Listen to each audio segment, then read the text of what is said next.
Good morning all of you. कैसे हैं आप लोग? उम्मीद करते हैं कि अच्छे ही होना चाहिए, क्योंकि अभी कोरोना काल में तो स्वास्थ्य ही धन है, हेल्थ इज वेल्थ।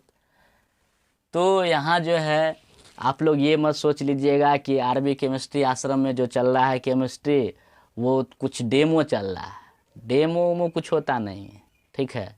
डेमो तो उसके लिए होता है जो देखना नयका लड़का सबको वो एक गर्लफ्रेंड पटाता है तो क्या कहता है, ये बोलेगा अपनी गर्लफ्रेंड को कि मुझे जिंदगी भर तुम्हारा साथ नहीं चाहिए, जब तक जिंदगी है तब तक तुम्हारा साथ चाहिए। सोच लो। तो वो लड़की सब जो है फूल के भदैया बेंग हो जाती है, उछलने कूदने लगती है, और ये वो सोच लेती है कि ओ माय गॉड, ये तो आदमी नहीं, ये तो भगवान है मेरे लिए, भगवान। अरे ससुरा वो डेमो दे रहा है आपको, वो ससुरा जो है आपको डेमो दे रहा है। थोड़ा दिन होने दो, देखो यमराज की तरह बिहेव करेगा। इसलिए यहाँ जो है कोई डेमो वोमो नहीं चलने वाला। कहाँ? आरबी केमिस्ट्री आश्रम में कोई डेमो नहीं चलता। आपका जो है नोमेनक्लेचर पार्ट 6 लेकर आए हैं। आज की क्लास नोमेनक्लेचर पार्ट 6 में हम लोग डिस्कस करेंगे IUPAC नेम।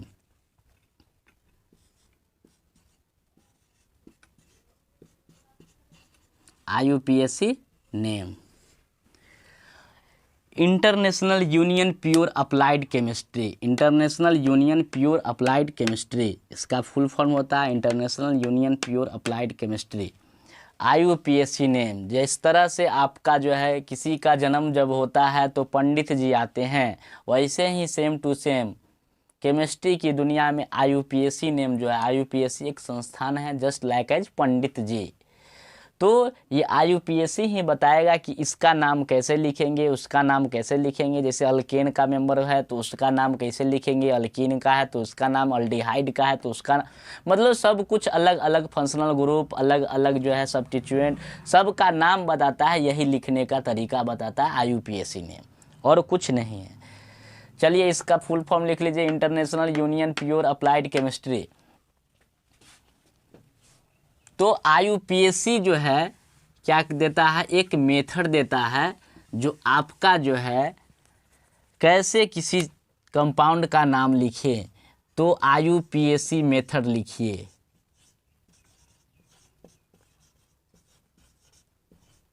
IUPAC मेथड क्या कहता है? सबसे पहला मेथड क्या है? Choose a parent chain.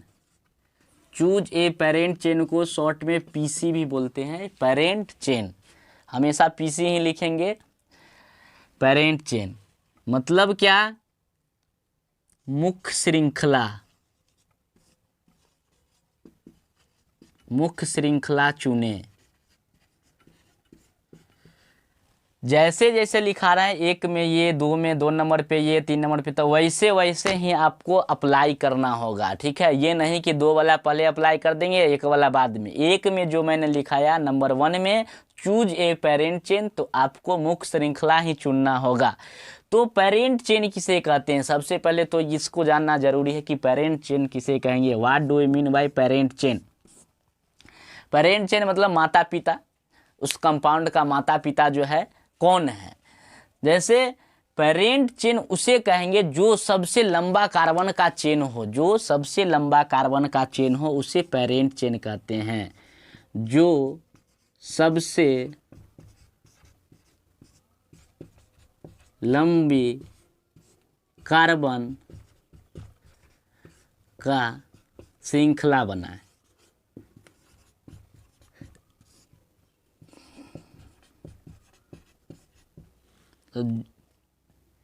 मतलब जो सबसे लंबी कार्बन का चेन हो, longest carbon chain, longest carbon chain known as parent chain.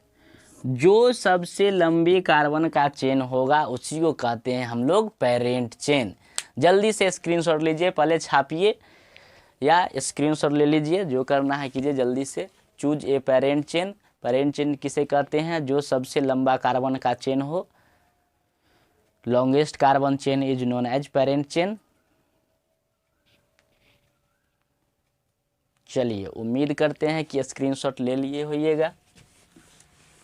यहाँ डेमो नहीं चल रहा है, ठीक ना, इसलिए जो भी चल रहा है यहाँ पे ओरिजिनल चीज़ चल रहा है। और स्टार्टिंग से लेकर लास्ट तक जो है आपको बहुत मज़ा आने वाली है मेरे क्लास में, इसलिए बने रहिए आरबी केमिस्ट्री आश्रम के साथ। यहाँ हर एक टॉपिक एकदम इजी वे में बताया जाएगा। चलिए, पैरेंट चेन हो गया। जैसे मान लीजिए ये है कोई कंपाउंड है,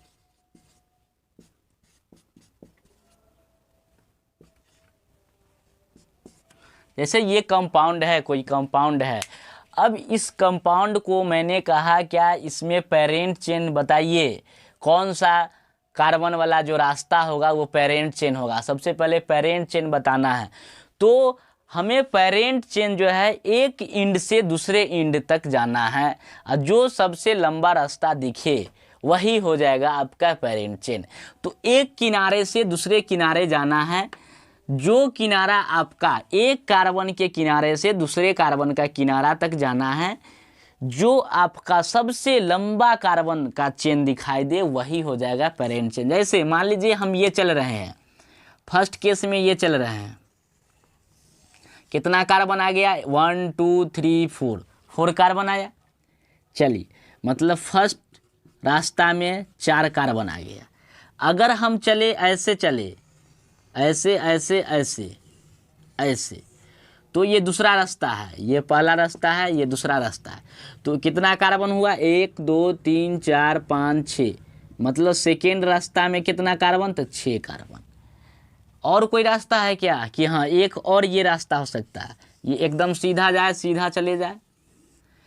तो ये तीसरा रास्ता हो गया। 1 2 3 4 5 6 7, मतलब तीसरा रास्ता जो है थर्ड रास्ते में 7 कार्बन हो गया, नंबर ऑफ कार्बन 7 हो गया।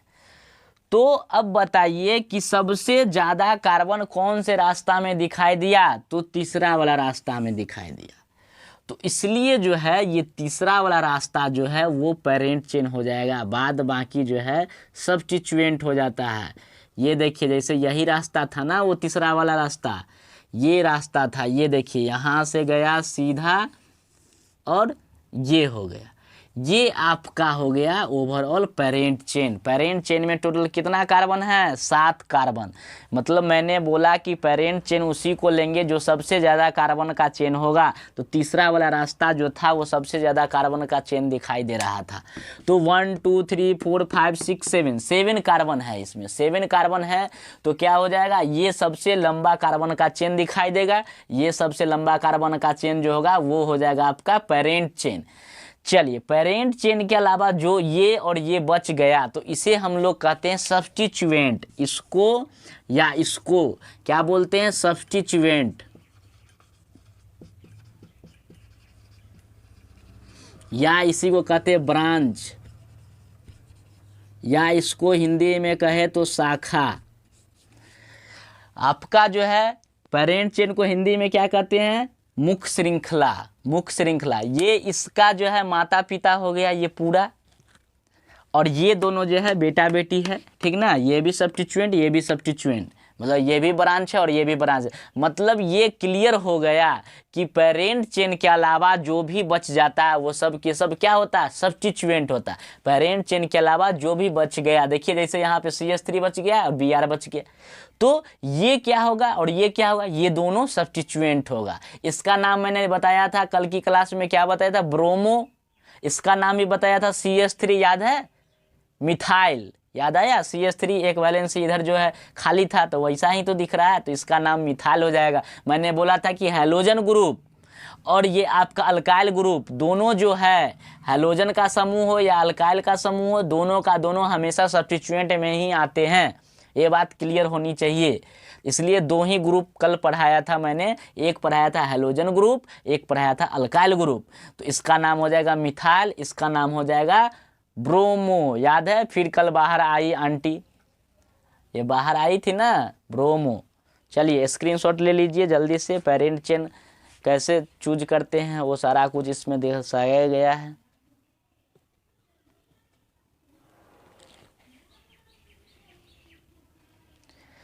चलिए उम्मीद करते हैं आप लोग छाप ही लिए होइएगा। दूसरा मेथड, फर्स्ट मेथड में इतना था कि पेरेंट चेन को चूज करना है। दूसरा मेथड ये कहता है नंबरिंग करेंगे, numbering from that side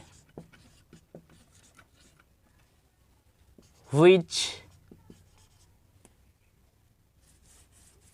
appear nearest of substituent। मतलब क्या, आपका जो है नंबरिंग उधर से करना है जिधर से सब्स्टिट्यूएंट जो है नज़दीक में आए। जिधर से क्या, सब्स्टिट्यूएंट मतलब शाखा जो है आपका नज़दीक में आए।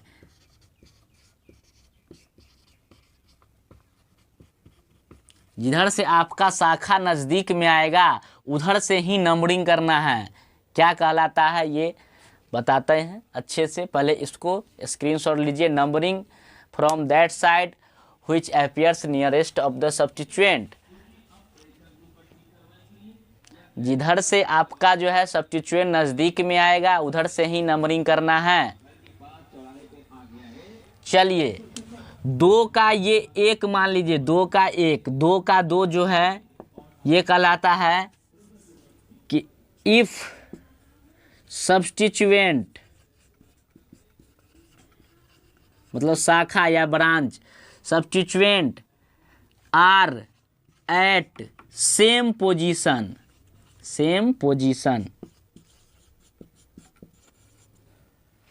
If substituent are at same position, अगर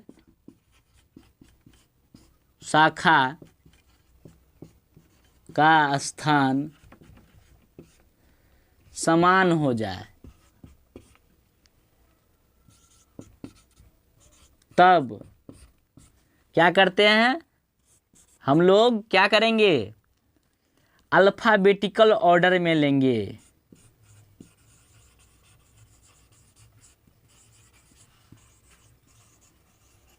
अल्फ़ाबेटिकल ऑर्डर में क्या करेंगे, नंबरिंग करेंगे।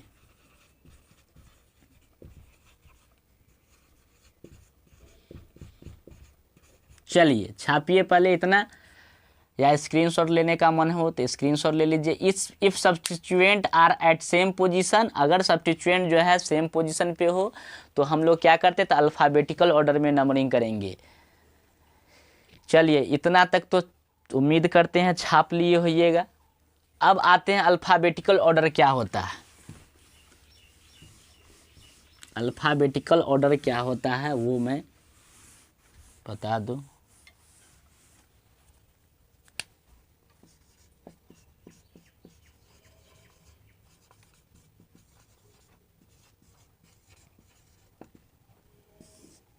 अल्फ़ाबेटिकल ऑर्डर क्या होता है, जैसे में मान लीजिए APPLE एप्पल लिखा हुआ है, ABLE एबल लिखा हुआ है, ASS लिखा हुआ है, तो ये तीनों वर्ड में सबसे पहले कौन सा वर्ड आएगा, तीनों ए से ही स्टार्ट है। देखिए ए, उसके बाद सेकेंड अल्फ़ाबेट देखेंगे तो इसमें है P, इसमें है B, इसमें है S।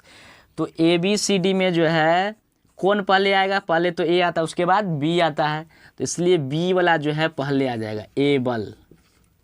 उसके बाद बच गया ये और ये, APPLE और ASS। P पहले आता है कि पहले S आता है, PQRS, P पहले आता है तो इसलिए एप्पल।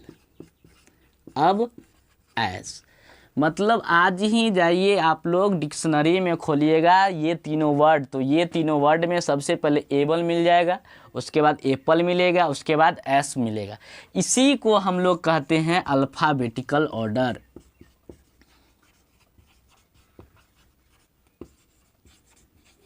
मतलब ए के बाद बी आता है, बी के बाद सी आता है, ये इसी ऑर्डर को कहता है अल्फ़ाबेटिकल ऑर्डर। जल्दी से छाप लीजिए, या स्क्रीनशॉट लेने का मन हो स्क्रीनशॉट ले सकते।